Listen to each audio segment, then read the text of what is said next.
Molly-Sabata, ça veut dire sabot mouillé. On est entre le Vieux-Rhône et le canal, à un endroit qui a été marqué par les inondations du Rhône. C'est une très vieille résidence d'artistes puisqu'elle a été créée par le peintre Albert Glaise en 1927 dans une ancienne maison de batelier du XVIIIe siècle.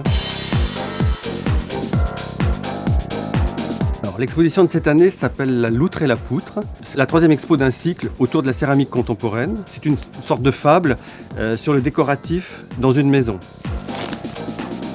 On a mis en place cette expression particulièrement mystérieuse. Il faut se promener dans l'exposition avec cette amorce et cette fable se construit. Il s'agit de réunir de quoi se faire plaisir. On va se promener pour voir des merveilles, des éclats, des lumières, des céramiques.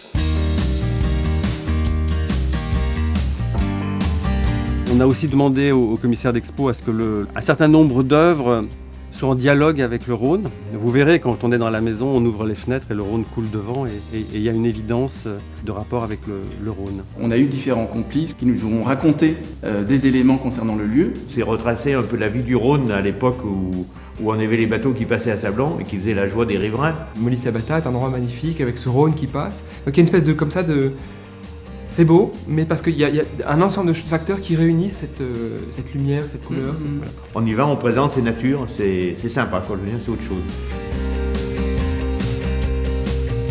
Il y aura 250 merveilles à venir voir. Cette exposition ne pouvait se faire uniquement avec la participation d'un mécène et tout naturellement on s'est tourné vers la CNR.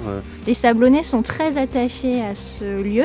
C'est un juste retour des choses que la CNR qui a aménagé le Rhône aide aujourd'hui à perpétuer ce patrimoine, à l'entretenir, à le faire vivre. Ça me fascine de voir que le Rhône continue à inspirer et le voir concrètement dans cette exposition, je pense que ça va être un beau moment.